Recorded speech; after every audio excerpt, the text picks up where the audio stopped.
हमारे साथ बीजेपी के प्रत्याशी नीरज शेखर हैं बलिया से। नीरज जी, आप एक बहुत बड़े परिवार से भी आते हैं, बहुत बड़े नेता के बेटे हैं। इस बार जीत का फार्मूला भारतीय जनता पार्टी के प्रत्याशी आपका क्या है? नहीं, हम लोग का फॉर्मूला एक ही होता है हमेशा।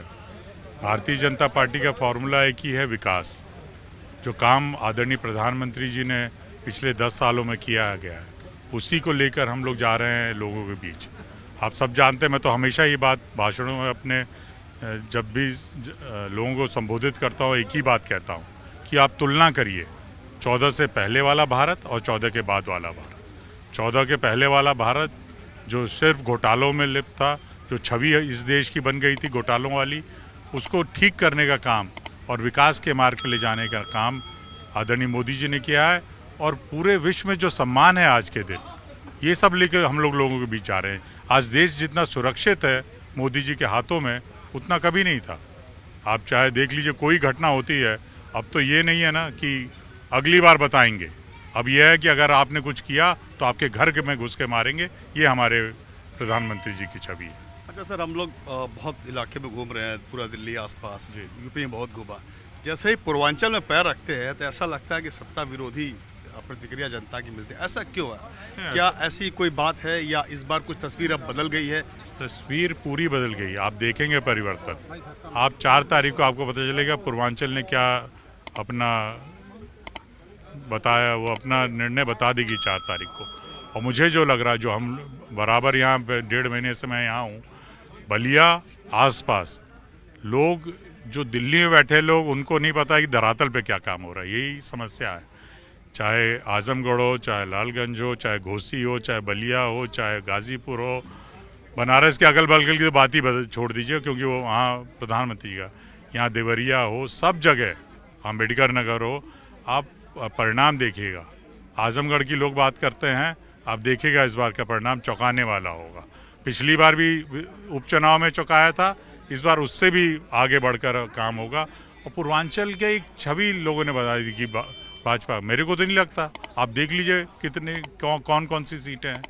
कुछ जगह जो लोग थे वो लोग अब है नहीं, और हमारे नए साथी जो आए हैं उनको मिलाकर अब ऐसी स्थिति है कि पूरा, मैं बार बार कह रहा हूँ, मैं पूर्वांचल की बात नहीं कर रहा, पूरे उत्तर प्रदेश की बात कर रहा हूँ। 80 की 80 सीट जीत रहे हैं हम लोग। अच्छा, कई चरण के चुनाव हो चुके हैं। इंडिया गठबंधन के तमाम नेता बार बार ये कह रहे हैं कि सरकार उनकी बन रही है और एनडीए की सरकार जा रही है। तो इस पर क्योंकि कई ऐसे सर्वे आए, हालांकि वो सर्वे वायरल है, उस पर भरोसा नहीं किया जा सकता, लेकिन उनका दावा है कि इस बार इंडिया गठबंधन की सरकार बन रही है। आपको 19 का चुनाव याद होगा, मैं उत्तर प्रदेश की बात करूंगा। मैं पहले उसी पार्टी में था जो आज ये कह रहे हैं। वो लोग कहते थे कि 65-70 सीटें आ रही हैं 80 में से। क्या परिणाम क्या है? आप देख रहे थे कितनी सीटें आई। भारतीय जनता पार्टी 64 सीट जीती और एनडीए गठबंधन, और वही स्थिति आज के दिन है। आप जो वो गठबंधन बोल रहा है, इंडियन अलायंस बोल रहा है, वो तो धरातल पे है ही नहीं ना। समस्या ये है, जो लोग नीचे काम कर रहे हैं, भारतीय जनता पार्टी के कार्यकर्ता नेता अभी से नहीं, पिछले 2 साल से लगे हुए हैं, पूरे क्षेत्र में घूमकर, पूरे प्रदेश में घूमकर, पूरे देश में घूमकर, प्रधानमंत्री से लेकर एक छोटा बूथ का कार्यकर्ता पार्टी के लिए काम कर रहा है। तो उसी को लोग वोट देंगे जो धरातल पे काम किया है, जिसने विकास का काम करके दिखाया है, जिसने लोगों की समस्याएं कम की हैं, लोगों के विकास के काम किया है। अनेक योजनाएं जो दी हैं, जो आज़ादी के तुरंत बाद होना चाहिए था, वो 70 साल बाद हो रही है। आयुष्मान जैसी योजना, किसान सम्मान निधि जैसी योजना, उज्ज्वला योजना बलिया से शुरू हुई, ये हम लोग का गर्व की बात है। तो ये सारी योजनाएं जो लोगों को सीधा लाभ पहुंचाती हैं, इस पे लोग अपना मत देंगे कि क्या कौन सी सरकार ने क्या काम किया है। कई बार ऐसा भी देखा है कि डेवलपमेंट का फैक्टर जो है कास्ट पॉलिटिक्स पे, मतलब कास्ट पॉलिटिक्स का फैक्टर भारी पड़ जाता है। ऐसा क्यों? खासकर पूरे पूर्वांचल की बात करें, बतौर नेता, बतौर सांसद, आपने अपने प्रधानमंत्री पिता को भी देखा, तो क्यों ऐसा है कि डेवलपमेंट का फैक्टर जो है धीमा पड़ जाता है, खासकर इस इलाके में? मैं फिर से बदल रही है, मैं बस पूछ रहा हूँ। नहीं, मैं बता रहा हूँ, छवि बदल रही है। अब स्थिति बदल रही है। पहले था, अब वो बहुत कम हो गया। मैं ये नहीं कहता बिल्कुल ख़त्म हो गया, लेकिन बहुत कम हो गया। जो नौजवान साथी हैं वो विकास चाहते हैं, वो चाहते हैं कि कौन सी सरकार उनके लिए है, उनके लिए कौन रोजगार दे सकती है, कौन काम करा सकती है, किसने किया है, वो देख रहे हैं, वो पढ़ सकते हैं, हर जगह जानते हैं। आज फेसबुक से कितने लोग जुड़े हैं, समाचार पत्र सब लोग मोबाइल पे पढ़ रहे हैं, तो इसलिए सब लोग जानते हैं कि कौन सी सरकार काम करेगी। अब जाति धर्म से उठकर, और जहां मोदी जी का नाम आता है, जाति धर्म से उठकर लोग ऊपर वोट करते हैं। आप जानते हैं हम लोग विधानसभा में 275 थे, और अब तब योगी जी का था, अब योगी जी के साथ साथ मोदी जी भी हैं, तो मेरे को लगता है कि 80 की 80 लोकसभा, इसमें कोई कहीं भी नहीं है, और है ही नहीं विपक्ष। आप घूम रहे होंगे, आप कहीं बताइए विपक्ष हो। सब लोग कहते हैं, आजमगढ़ गाजीपुर का उदाहरण देते हैं, गाजीपुर में बताइए अभी स्थिति ही नहीं है कि कौन लड़ेगा, अभी स्थिति साफ नहीं हुई। आज तक नॉमिनेशन हो चुके हैं, वहां तो कोई है ही नहीं।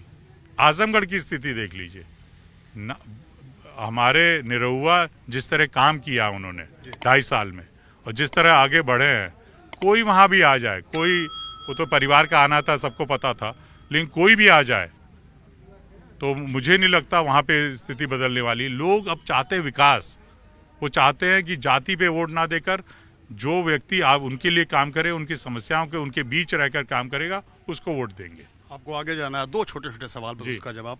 इस पूरे एरिया में विपक्ष का भाषण जितना भी मैंने सुना, उसमें बहुत जोर शोर से बेरोजगारी का मुद्दा वो उठाते हैं कि मतलब रोजगार नहीं है, बेरोजगार नहीं है।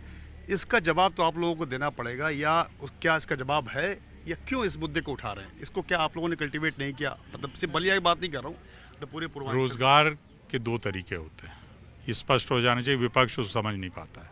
एक तो सरकारी नौकरी होती है, वो दी आ रही हैं, माननीय प्रधानमंत्री से लेकर हम लोग रोजगार वाले जो हो जाते हैं उसका सर्टिफिकेट देते हैं।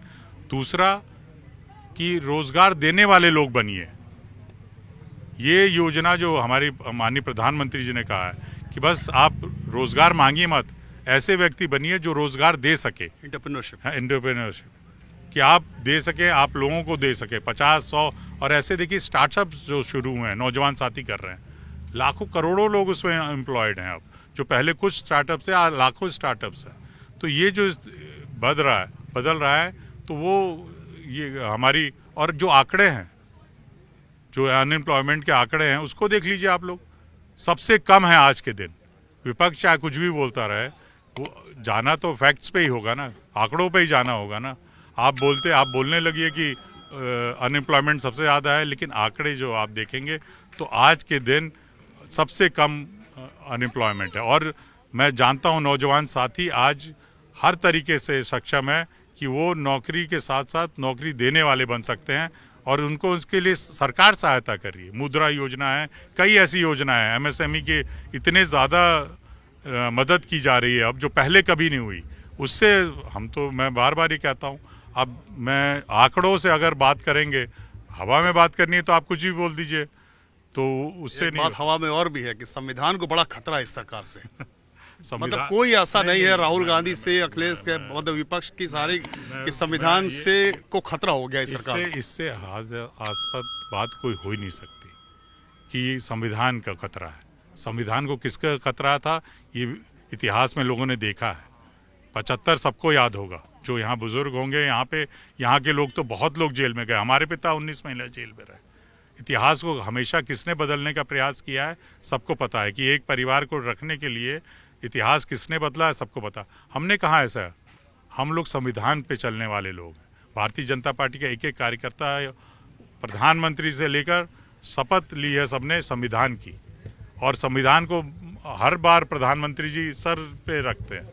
हम लोग संविधान नहीं बदलने वाले, क्योंकि मुद्दा नहीं है विपक्ष के पास, ना विकास उनके पास मुद्दा है, ना कोई मुद्दा है, ना प्रधानमंत्री के खिलाफ, ना भ्रष्टाचार उनके पास मुद्दा है, क्योंकि सब काम, आधे लोग बेल पे हैं और वो लोग जानते ही नहीं कि क्या करें।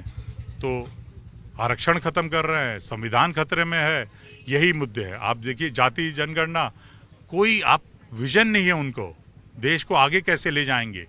इसीलिए मैं कह रहा हूँ आपने सुना होगा, आज मैंने जो लोगों से आग्रह किया, यही किया कि सोच समझ के वोट दीजिएगा।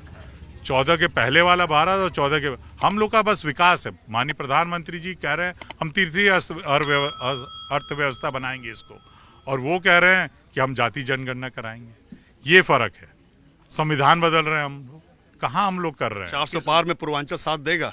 पूर्वांचल का सबसे बड़ा योगदान होगा। मैं तो कह रहा हूँ 80 सीट, यूपी 400 में से 80 यूपी का मान के चलिए, बाकी और तो बढ़ ही रहा है पूरा। आपने जानते हैं दक्षिण में जो आज परिणाम आने वाले हैं चौंकाने वाले होंगे। तमिलनाडु, आंध्रा और केरला में आप देखेंगे जहां हम लोग बहुत कमजोर थे वहां क्या स्थिति होगी आप देखेंगे। उड़ीसा और बंगाल तो हम लोग बहुत आगे हैं।